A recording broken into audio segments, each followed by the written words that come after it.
അനുഗ്രഹീത ജനമേ, സർവശക്തനായ കർത്താവ് എന്നോട് സംസാരിച്ചിരിക്കുന്നു. സർവശക്തനായ യഹോവ സെബായോത്ത്, സൈന്യങ്ങളുടെ കർത്താവ്. അവിടുന്ന് എന്നോട് സംസാരിച്ചു. അനുഗ്രഹീത ജനമേ, ഈ സംഭാഷണമാണ് ഇന്ന് ഞാൻ നിങ്ങളുമായി പങ്കുവെക്കാൻ ആഗ്രഹിക്കുന്നത്. ജപ്പാനിലുണ്ടായ ഭൂചലനം നിങ്ങൾ ഇപ്പോൾ കാണുന്നുണ്ടെന്ന് എനിക്കറിയാം. ജപ്പാനിൽ അവിശ്വസനീയമായ ഭൂചലനം. ജപ്പാനിലെ ഭൂചലനം അത്ഭുതകരമാണ്. നിങ്ങൾ കാണുന്നു. അവിടുത്തെ ക്രോധം, ആ ക്രോധത്തിന്റെ അളവ്, ദൈവത്തിന്റെ ക്രോധം അവിടുന്ന് നമുക്ക് ചുറ്റും ഇട്ടിരിക്കുന്നത് അവിശ്വസനീയമാണ്.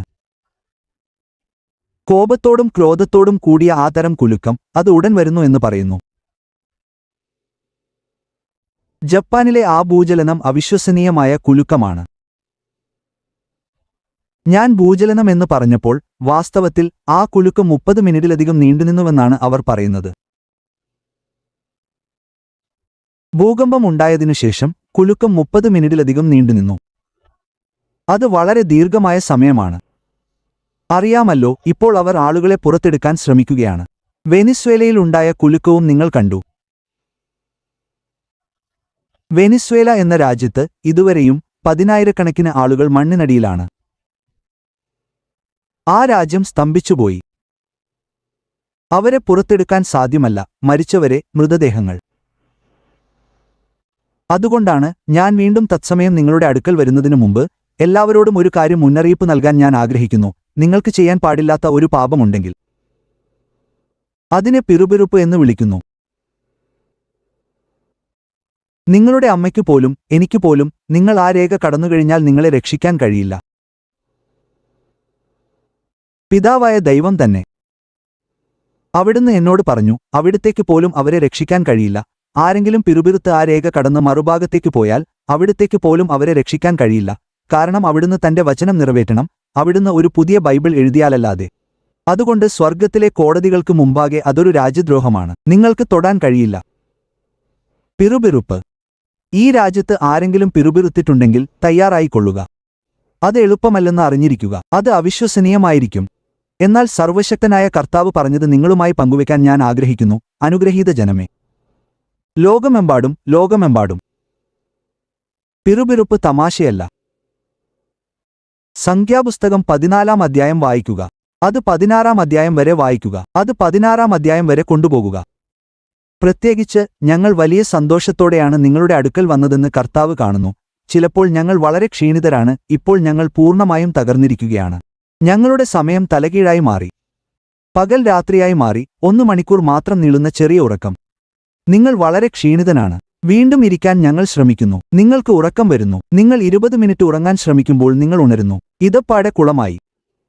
ഇപ്പോൾ 2 രാജ്യങ്ങൾക്ക് വേണ്ടി ഉപവസിക്കുന്നു. ദൈവം ഒരാളെ ഇത്തരത്തിൽ ഉപയോഗിക്കുന്നത് കാണുമ്പോൾ മാറി നിൽക്കുക. നിങ്ങൾക്ക് കഴിയില്ല. നിങ്ങൾക്ക് ശ്രമിക്കാൻ പോലും കഴിയില്ല. ഒരു കുഞ്ഞാണെങ്കിലും ഒരു വിഡ്ഢിയാണെങ്കിലും നിങ്ങളോട് പറയും, വേണ്ട, നിനക്ക് കഴിയില്ല, നിങ്ങൾക്ക് കഴിയില്ല. ദൈവത്തിന്റെ പൂർണ്ണ കോപവുമായി കർത്താവിന്റെ വഴികൾ നീങ്ങുന്നത് നിങ്ങൾ കാണുന്നു. നമ്മുടെ മേൽ ചൊരിയപ്പെട്ട അവിശ്വസനീയമായ കോപം. ആ നാടകീയത ഒന്ന് നോക്കൂ. ബൊഗോട്ടയിൽ വെച്ച് ത്രിത്വവുമായി നടന്ന ആ സംഭാഷണത്തിന്റെ നാടകീയമായ അവതരണം. അവർ സംസാരിക്കുകയാണ്. ഞാൻ ഈ ഭാഗത്ത് നിന്ന് സംസാരിക്കുന്നു. ഞാൻ അവരോട് ഇത് പറയുന്നു. അവർ സമ്മതിക്കുന്നു. ശരി, പ്രവേശന കവാടത്തിൽ ആയിരിക്കാൻ. തൽക്ഷണം ഇതുപോലെ പെട്ടെന്നുള്ള മറുപടി. ശരി, പ്രവേശന കവാടത്തിൽ. പക്ഷെ അവൻ അറിയിക്കുന്നില്ല. അങ്ങനെയെല്ലാം. ആ നാടകീയത നോക്കൂ. കർത്താവ് അത് ഉദ്ദേശ്യത്തോടെയാണ് ചെയ്തത്. പൂർവ്വം ചെയ്തത്. ജനം അവിടുത്തെ ദാസന്മാരെ ഭയപ്പെടാനും തന്നെ ഭയപ്പെടാനും വേണ്ടി. ഈ തലമുറ എത്രത്തോളം ബ്ലാക്ക്മെയിലിംഗും പരിഹാസവും നിറഞ്ഞതാണെന്ന് അവനറിയാം. അതുകൊണ്ട് എങ്ങനെയെങ്കിലും ആ പശ്ചാത്തലത്തിൽ നിങ്ങളുമായി പങ്കുവെക്കാൻ ഞാൻ ആഗ്രഹിക്കുന്നു. ഇന്ന് കർത്താവ് അരുളിച്ചെയ്തത് നിങ്ങളുമായി പങ്കുവെക്കാൻ ഞാൻ ആഗ്രഹിക്കുന്നു. ഇന്ന് സർവശക്തനായ കർത്താവ് എനിക്ക് ആകാശത്തെ കാണിച്ചു തന്നു. ആകാശം അതിശയകരമാണ്.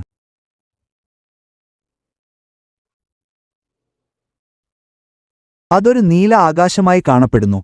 പക്ഷെ അതൊരു പ്ലാസ്റ്റിക് പദാർത്ഥം പോലെയായിരുന്നു. ഗ്രഹങ്ങളെ താങ്ങി നിർത്തുന്ന ആ ബഹിരാകാശത്തിന്റെ തുണി പോലെ. എനിക്ക് അത് എങ്ങനെ വിവരിക്കണമെന്ന് അറിയില്ല.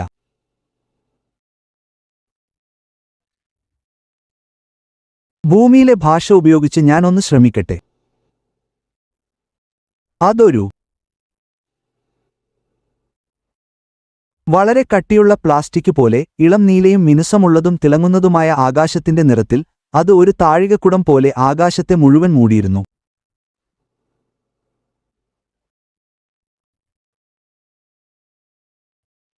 തുടർന്ന് ഭൂമിയുടെ ഒരറ്റത്ത് നിന്ന് വെള്ളം ചീറ്റിയിരുന്നു. അവ ആകാശത്തിന് മുകളിലൂടെ സമാന്തരമായ വരികളായി ഒഴുകുന്നുണ്ടായിരുന്നു.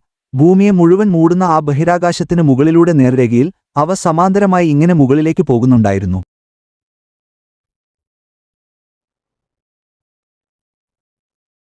അവ മുകളിലെത്തുമ്പോൾ താഴേക്ക് വീഴാൻ തുടങ്ങുന്നു. പക്ഷേ അവ വരുന്നത് ഒരു പ്രത്യേക സ്ഥലത്ത് നിന്നാണ്. ഹോസ് പൈപ്പിൽ നിന്ന് വെള്ളം കുത്തിയൊലിക്കുന്നത് പോലെ അവ പലയിടങ്ങളിൽ നിന്നും ചീറ്റുന്നുണ്ടായിരുന്നു. അങ്ങനെ ഭൂമിയെ മുഴുവൻ മൂടുന്ന ആ പദാർത്ഥത്തിന് മുകളിലൂടെ അവ ചീറ്റുകയും ഉപരിതലത്തിലൂടെ ഇങ്ങനെ മുകളിലേക്ക് പോകുകയും ചെയ്യുന്നു. സമാന്തരമായി മുകളിലേക്ക് പോകുന്ന വെള്ളം നിങ്ങൾ കാണുന്നു. ഞങ്ങൾ മുകളിലേക്ക് പോകുമ്പോൾ എനിക്ക് ജലഗണികകൾ കാണാമായിരുന്നു. അങ്ങനെ ഞാൻ കണ്ണു തുറന്നു. എനിക്ക് അത്രയും ദൂരത്തേക്ക് കാണാൻ കഴിഞ്ഞു. വീഴുന്ന ധാരാളം ജലഗണികകൾ എനിക്ക് കാണാമായിരുന്നു. അതൊരു മഴയായിരുന്നു. മഴ എത്തിയെന്ന് പറഞ്ഞ് ആളുകൾ ഓടുകയായിരുന്നു. ആളുകൾ ഓടുകയും പരിഭ്രമിക്കുകയും ചെയ്യുന്നു. വെള്ളപ്പൊക്കം ഉണ്ടാവുകയായിരുന്നു. കാലാവസ്ഥാ നിരീക്ഷകർ പ്രഖ്യാപിക്കുന്ന എൽ നിനോ ഇതാണെന്ന് ഞാൻ കരുതുന്നു. എന്നാൽ കർത്താവ് ഇപ്പോൾ അത് ആ രൂപത്തിൽ എനിക്ക് കാണിച്ചു തരുന്നു. കർത്താവ് അരുളിച്ചെയ്യുന്നു, എല്ലാവരും മാനസാന്തരപ്പെടുവിൻ. മിശിഹ വരുന്നു. Double quote. തന്റെ ദാസന്മാരെക്കുറിച്ച് സംസാരിക്കുമ്പോൾ ഏതാനും ദിവസങ്ങൾക്ക് മുമ്പ് അദ്ദേഹം എനിക്ക് ആ വലിയ മരം കാണിച്ചുതന്ന സമയത്താണ് ഇത് വരുന്നത്. അത്തരമൊരു വലിയ മരം ഞാൻ ഇതുവരെ കണ്ടിട്ടില്ല. മരത്തടിയും വേരുകളും ആ വലിയ തടി മുഴുവനും. എന്റെ കർത്താവേ, അത് വളരെ വലുതാണ്. പിന്നെ ഒരു ശാഖ മുകളിലേക്ക് പോകുന്നു. അതിൽ ധാരാളം ഇലകളുണ്ട്.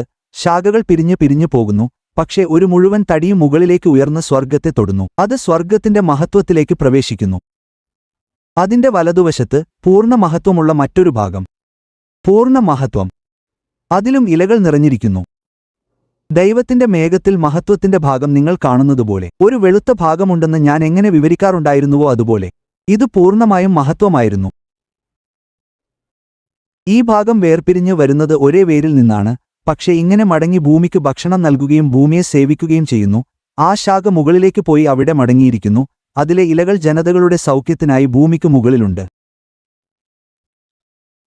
അതുകൊണ്ട് ഇതൊരു വളരെ ഗൗരവമേറിയ സമയമാണ്. അനുഗ്രഹീതരായ ജനങ്ങളെ, മിശിഹ വരുന്നു.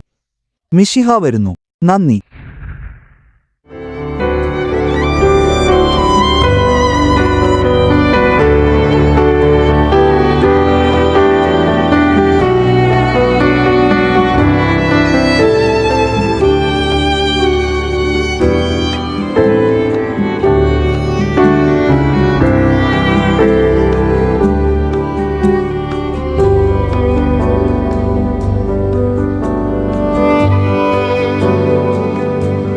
ചൂട്.